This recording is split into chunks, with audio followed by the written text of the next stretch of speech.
Hello everyone, today we are going to discuss dipole in a uniform external field. NCERT theory से हम लोग इसको देखेंगे। इसमें लिखा हुआ है consider a permanent dipole of dipole moment P in a uniform external field as shown in figure. By permanent dipole we mean that P exists irrespective of E, it has not been induced by E। तो इन्होंने जो discuss कर रखा है कि जो भी dipole का हम लोग बिहेवियर देखेंगे in an external field that will B for permanent dipole. Permanent dipole क्या होता है उन्होंने डिस्कस किया हुआ है। थोड़ा सा मैं इसको एक्सप्लेन करता हूँ व्हाट इज़ परमानेंट डाइपोल। तो इसके लिए क्या करेंगे, देखिए एक कंडक्टिंग बॉडी ले लेते हैं कुछ इस तरीके का। ये कंडक्टिंग बॉडी है, कंडक्टिंग बॉडी है, इसके पास क्या होंगे, फ्री इलेक्ट्रॉन्स होंगे। सपोज हम एक एक्सटर्नल इलेक्ट्रिक फील्ड हम लोग अप्लाई करते हैं इस डायरेक्शन में। अब जैसे ही इलेक्ट्रिक फील्ड आप अप्लाई करेंगे इस डायरेक्शन में इस कंडक्टर के अक्रॉस, तो क्या होगा, इलेक्ट्रिक फील्ड में जो फ्री इलेक्ट्रॉन्स होंगे इस कंडक्टर में वो एक फोर्स एक्सपीरियंस करेंगे किस डायरेक्शन में, लेफ्ट साइड में। तो वो इस कॉर्नर पे आपके क्या हो जाएंगे, गैदर हो जाएंगे इस तरीके से। और जो कैविटीज़ होंगी जिसे हम पॉजिटिव चार्ज बोल रहे हैं वो इस पे गैदर हो जाएगा राइट साइड में। तो जब इलेक्ट्रिक फील्ड अप्लाई करेंगे देखिए तो इंड्यूस चार्ज, जो निगेटिव इंड्यूस चार्ज होगा that will B gathered on left side and positive charge will be induce on right side. तो ये भी तो एक कॉम्बिनेशन बन जाएगा, ये एक निगेटिव चार्ज है, ये पॉजिटिव चार्ज है, ये भी एक कॉम्बिनेशन बन जाएगा। ये भी क्या कर सकते हैं, डाइपोल को जनरेट कर सकता है ये कॉम्बिनेशन भी। तो कह रहा है कि जो परमानेंट डाइपोल होगा वो इस तरीके से जनरेट नहीं होना चाहिए कि आपने चार्ज को इंड्यूस करवा लिया और तब आपने दो चार्जेस को प्रोड्यूस कर लिया और आपका वो डाइपोल जो बना उसका बिहेवियर हम लोगों को नहीं देखना है। We need a permanent dipole. Permanent dipole का मतलब इलेक्ट्रोनिगेटिविटी डिफरेंस की वजह से वो डाइपोल क्रिएट होना चाहिए। Electronegativity difference such as HCl हम लोग ले सकते हैं, HCl। इसमें क्या होगा, इलेक्ट्रोनिगेटिविटी डिफरेंस है तो इस पर पार्शियल निगेटिव चार्ज आ जाएगा, किस पे, Cl पे, और H पर पार्शियल पॉजिटिव चार्ज आ जाएगा। तो ये आपका जो डाइपोल क्रिएट हुआ है, तो ये जो डाइपोल क्रिएट हुआ है ये इलेक्ट्रोनिगेटिविटी की वजह से क्रिएट हुआ है, इलेक्ट्रोनिगेटिविटी डिफरेंस की वजह से। इस डाइपोल को हम लोग क्या बोल सकते हैं, परमानेंट डाइपोल बोलेंगे। और जो इंड्यूस चार्ज की वजह से जो आपका जनरेट हो रहा है डाइपोल, वो हम लोग इसमें कंसीडर नहीं करेंगे। बिकॉज क्या होगा कि इलेक्ट्रिक फील्ड जब आप अप्लाई नहीं करोगे इस वाले केस में, पहले केस में, तो क्या होगा, जब इलेक्ट्रिक फील्ड अप्लाई नहीं करोगे तो ये फिर चार्ज अपना क्या हो जाएगा, रीअरेंज हो जाएगा और फिर वो न्यूट्रल हो जाएगा, तो वो डाइपोल आपका ख़त्म हो जाएगा। तो यही मतलब है कि इसको हम लोग इंस्टेंटेनियस डाइपोल भी बोल सकते हैं, जो इंड्यूस इलेक्ट्रिक फील्ड की वजह से जनरेट हो रहा है। तो परमानेंट डाइपोल आपका किसकी वजह से जनरेट होगा, इलेक्ट्रोनिगेटिविटी की वजह से जनरेट होगा, ये बताने की कोशिश कर रहा है। अब इलेक्ट्रिक फील्ड अप्लाई करेंगे ऐसे डाइपोल पे, परमानेंट डाइपोल पे। अब देखिएगा कुछ केसेस मैंने यहाँ पे बना रखे हैं। तो पहला केस देखिएगा इस वाले केस में, इसमें मैंने दो चार्जेस यहाँ पे हैं, एक डाइपोल है, पूरा आपका क्या होगा, एक बॉडी की तरह काम करता है ये डाइपोल। ये प्लस क्यू होगा, ये माइनस क्यू होगा, और इलेक्ट्रिक फील्ड आपकी राइट साइड अप्लाई कर रखी है। तो इलेक्ट्रिक फील्ड की वजह से दोनों चार्जेस क्या करेंगे, फोर्स एक्सपीरियंस करेंगे। कितना फोर्स एक्सपीरियंस करेंगे, ये चार्ज इंटू इलेक्ट्रिक फील्ड। ये फार्मूला फोर्स का मैंने लिख रखा है, F vector equals to Q E vector. अगर आपका Q पॉजिटिव हुआ तो F वेक्टर इक्वल्स टू हो जाएगा क्यू ई वेक्टर। अगर Q निगेटिव हुआ तो F vector equals to minus Q E vector.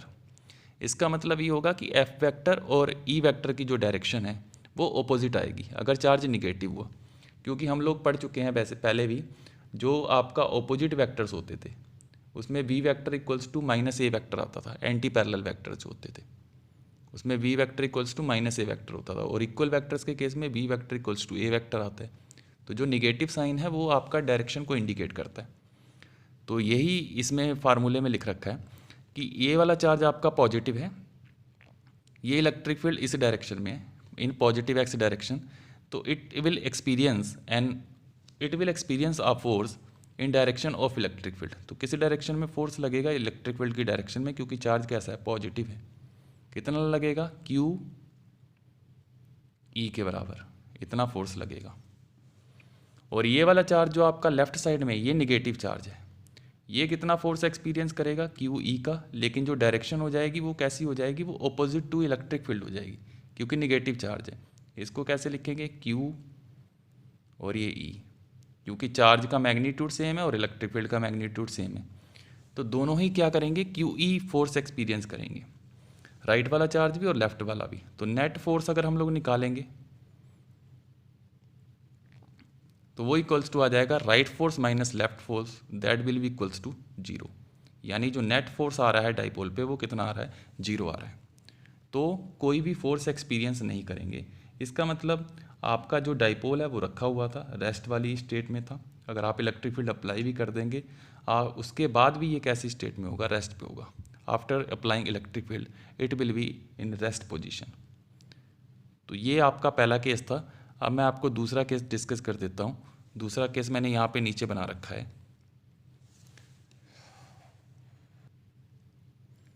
इसमें देखिएगा ये इसकी ओरिजिनल पोजीशन थी और बाद में मैंने इसको क्या कर दिया, थोड़ा सा एंटी क्लॉकवाइज डायरेक्शन में इसको टिल्ट कर दिया है, इसको इस तरीके से चार्ज को थोड़ा सा रोटेट कर दिया है, सॉरी इन क्लॉकवाइज डायरेक्शन।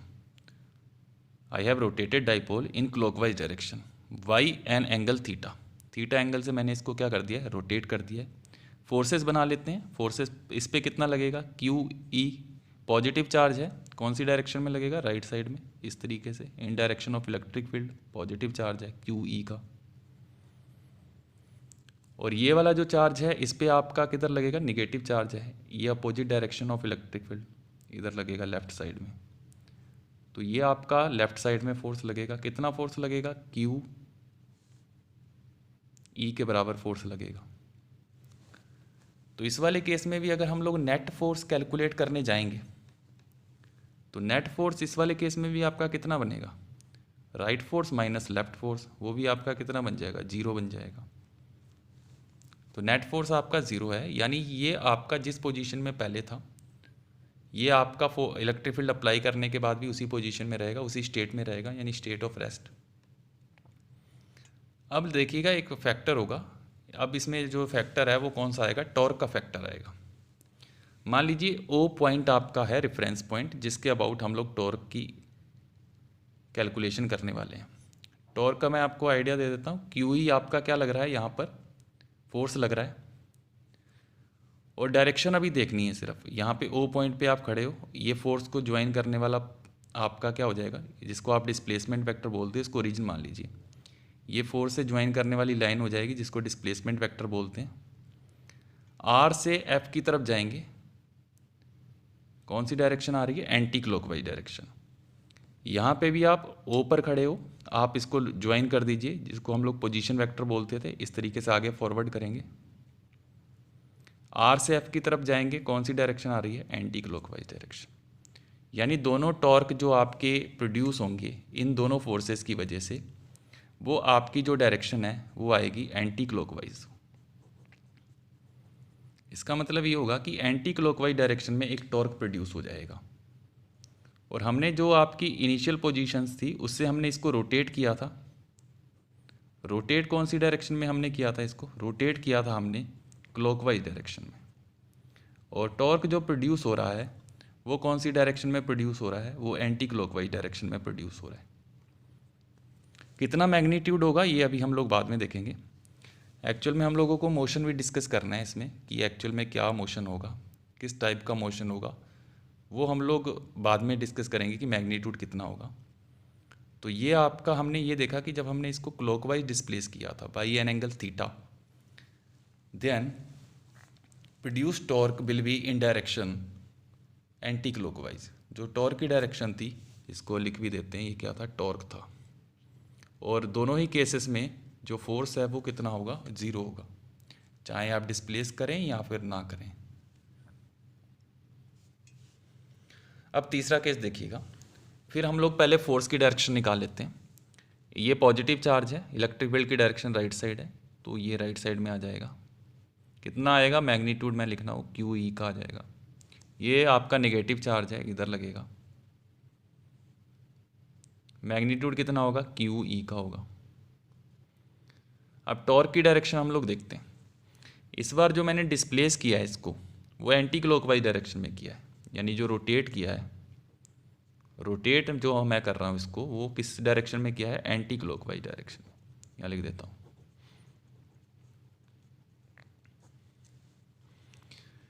और टॉर्क की डायरेक्शन हम लोग देखेंगे, फोर्स तो क्यू ई का ही इस पे लग रहा था, ओ के अबाउट देख रहे हैं, टॉर्क की डायरेक्शन किसके अबाउट देख रहे हैं, ओ के अबाउट देख रहे हैं। ये लाइन ज्वाइनिंग हो जाएगी टू द फोर्स, इसको थोड़ा सा एक्सटेंड करेंगे फॉर चेकिंग आउट डायरेक्शन। तो ये आपका ये डिस्प्लेसमेंट वेक्टर होगा R vector and it is force vector, R to F आएंगे क्लॉकवाइज डायरेक्शन। तो डायरेक्शन जो प्रोड्यूस होगी यहाँ पर इसकी वजह से टॉर्क की, वो क्लॉकवाइज डायरेक्शन में होगी। Similarly here this is displacement vector and this is force vector and R cross F, R to F we are going in clockwise direction. तो दोनों ही केसेस में आपका जो टॉर्क प्रोड्यूस होगा वो क्लॉकवाइज डायरेक्शन में होगा। जो नेट टॉर्क होगा हमारा इस वाले केस में, नेट टॉर्क वो किधर प्रोड्यूस होगा, वो होगा क्लॉकवाइज डायरेक्शन में।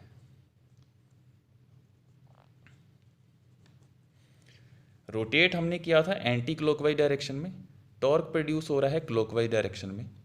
रोटेट पहले हमने किया था क्लॉकवाइज डायरेक्शन में, टॉर्क प्रोड्यूस हो रहा था एंटी क्लॉकवाइज डायरेक्शन में।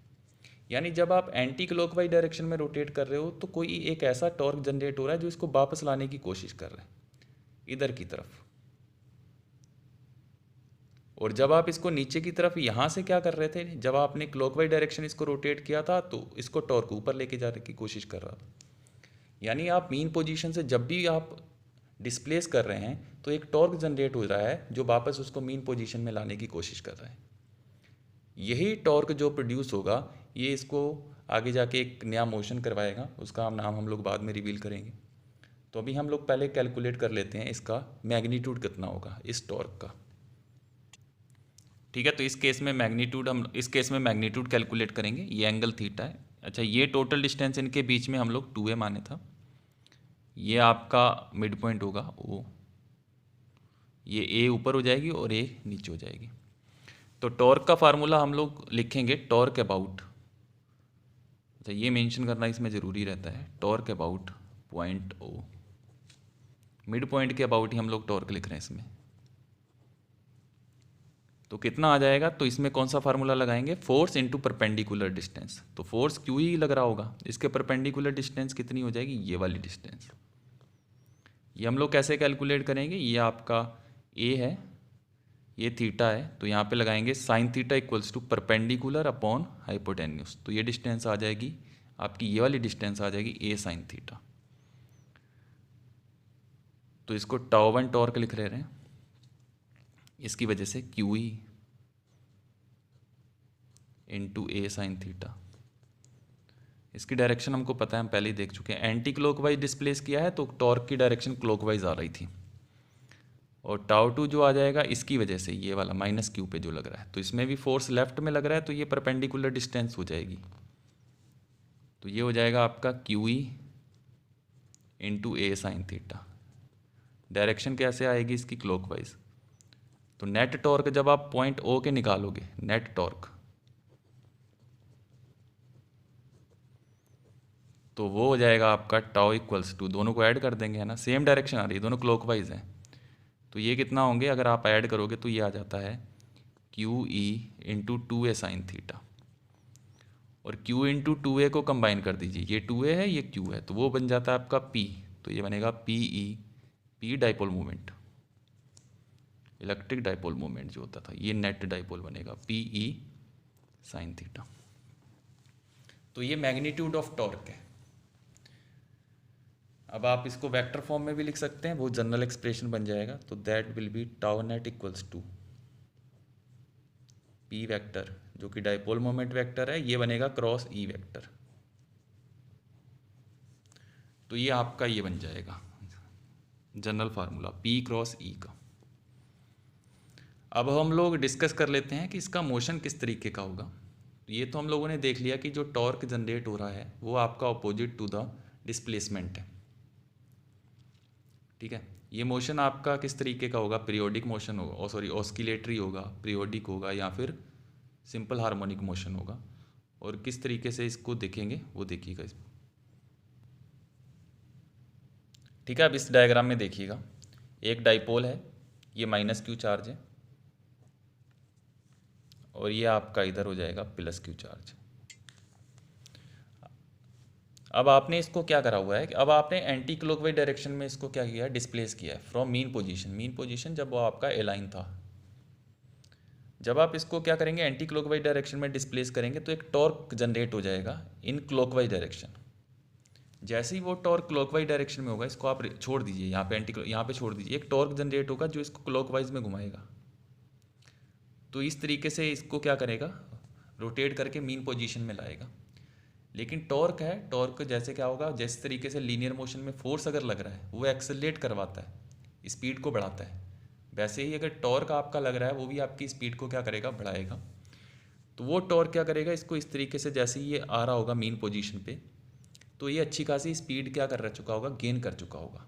एंगुलर एक्सेलेरेशन की वजह से इसकी आपकी जो एंगुलर स्पीड है वो आपकी इंक्रीज हो चुकी होगी काफ़ी। एंगुलर वेलोसिटी जैसी आपकी बढ़ेगी या स्पीड जब बढ़ेगी, जब ये मीन पोजीशन पे पहुंच जाएगा। जैसे ही मीन पोजीशन को ये क्रॉस करने वाला होगा, क्रॉस करेगा, तो आपका जो टॉर्क होगा वो आपका एंटी क्लॉकवाइज जनरेट हो जाएगा। ये अभी हमने देखा था कि जब ये क्लॉकवाइज आपका होता है, इसका मीन पोजीशन से जब ये नीचे आता है तो टॉर्क कौन सी डायरेक्शन में जनरेट होगा, एंटी क्लॉकवाइज। जो इसकी स्पीड आपकी बढ़ चुकी थी वो धीरे धीरे धीरे धीरे कम हो जाएगी, और मान लीजिए यहाँ पर आकर एक पॉइंट आ जाएगा, फिर ये रेस्ट पे आ जाएगा। एंटी क्लॉकवाइज टॉर्क अब इसको एक्सेलेरेट करवाएगा, वापस मीन पोजीशन पे लेके जाएगा। मीन पोजीशन को क्रॉस करने के बाद टॉर्क की डायरेक्शन बदलेगी, वो फिर क्लॉकवाइज हो जाएगी, वो उसको रिटार्ड करवाएगा, फिर यहाँ पे जाके रुक जाएगा। तो ये इस तरीके से ये मूव करता रहेगा। मीन पोजीशन के अबाउट इसकी टॉर्क की जो आपकी डायरेक्शन है वो अपने आप चेंज हो रही है, जिसकी वजह से ये to and fro motion perform करता रहेगा अबाउट मीन पोजीशन।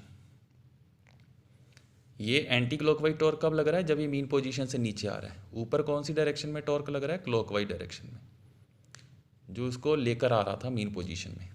लेकिन जैसे ये मीन पोजीशन को क्रॉस करता है तो आपका जो टॉर्क होता है वो एंटी क्लॉकवाइज डायरेक्शन में जनरेट हो जाता है, जो उसकी स्पीड को क्या करेगा, कंट्रोल करेगा और धीरे धीरे कम करके जीरो पे ले आएगा।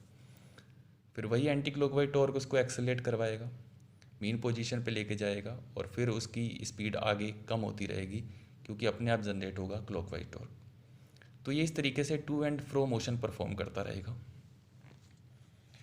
अब हम लोग उसका मैग्नीट्यूड दे चुके हैं, टाउ इक्वल्स टू क्या था, पी ई साइन थीटा। ये टॉर्क का क्या होगा, ये मैग्नीट्यूड है, ये अभी हम लोग डेराइव कर चुके हैं।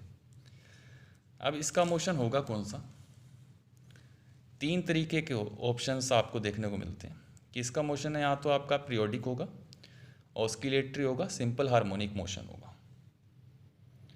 सिंपल हार्मोनिक मोशन की कंडीशन तो आपको पता है, अगर टॉर्क के केस में अगर आपको लिखना है तो टाउ होगा proportional to minus theta, force में लिखना है तो एफ प्रोपोर्शनल टू होना चाहिए माइनस एक्स। अगर ऐसी कंडीशन बनती है तो मोशन कैसा होगा, सिंपल हार्मोनिक मोशन होगा। लेकिन यहाँ पर ये कंडीशन बन सकती है tau proportional to minus theta, तो यहाँ पे देखिएगा साइन थीटा है, साइन थीटा को थीटा कब लिखते हैं, theta is very small, theta is very small.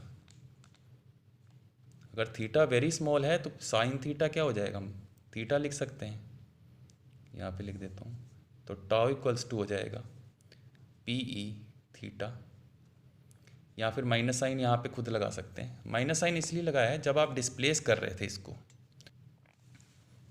Theta है क्या, एंगुलर डिस्प्लेसमेंट है, जब आप एंटी क्लॉकवाइज डायरेक्शन में डिस्प्लेस कर रहे थे बाई एन एंगल थीटा, जो टॉर्क जनरेट हो रहा था वो क्लॉकवाइज हो रहा था, और जब आप इसको क्लॉकवाइज रोटेट कर रहे थे बाई एन या डिस्प्लेस कर रहे थे बाई एन एंगल थीटा, तब आपका जो टॉर्क जनरेट हो रहा था वो एंटी क्लॉकवाइज डायरेक्शन में हो रहा था, इसलिए माइनस साइन ये इंडिकेशन कर रहा है। तो पी ई आपका कांस्टेंट हो जाएगा, tau proportional to minus theta, यानी मोशन क्या होगा, सिंपल हार्मोनिक मोशन होगा। एक कंडीशन बन सकती है, यानी मोशन आपका सिंपल हार्मोनिक मोशन भी हो सकता है, तो उसके लिए कंडीशन है।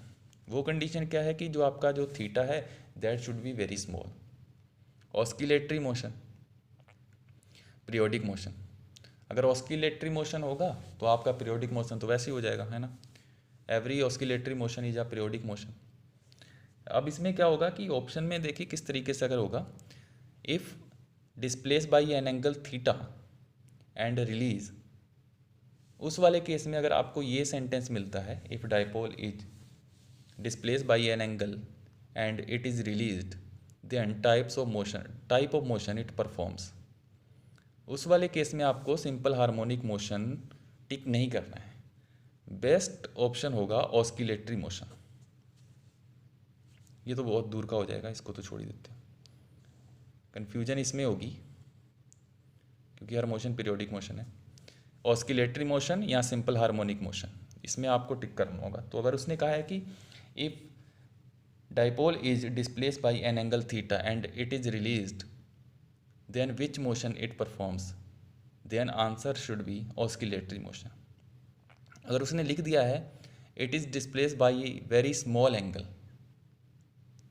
देन टाइप ऑफ मोशन अगर आपसे पूछता है तब आपको कौन सा टिक करना पड़ेगा, सिंपल हार्मोनिक मोशन टिक करना पड़ेगा। तो वर्ड्स पे आपको ध्यान देखना होगा। वैसे क्या होगा, ऑस्किलेटर मोशन होगा, टू एंड फ्रो मोशन है, जब आप थीटा से घुमा के उसको छोड़ दोगे तो वो परफॉर्म करता रहेगा इस तरीके से, टू एंड फ्रो मोशन होता रहेगा about mean position, which is an oscillatory motion. तो सिर्फ डिस्प्लेस करके आपको रिलीज़ करना है तो आप टिक करना है ऑस्किलेटरी मोशन, और अगर आप वेरी स्मॉल एंगल अगर उसने लिख रखा है तब आपको आंसर टिक करना होगा सिंपल हार्मोनिक मोशन। तो इस तरीके का आपका ये मोशन का जो टाइप है वो हम लोग बता सकते हैं कि कौन सा मोशन परफॉर्म करेगा। तो इलेक्ट्रिक फील्ड अगर आप यूनिफॉर्म होगी और अब आप उसको रिलीज़ करके थोड़ा सा डिस्प्लेस करके छोड़ देंगे तो वो क्या करेंगे, ऑस्किलेटरी मोशन, क्योंकि उसने बोला नहीं है कि एंगल इज़ वेरी स्मॉल, तो oscillatory motion it will perform. अगर एंगल पे कंडीशन लगाते हैं तो हम लोग we will go with simple harmonic motion. और नेक्स्ट वीडियो में हम लोग इसका मोशन देखेंगे in non uniform electric field.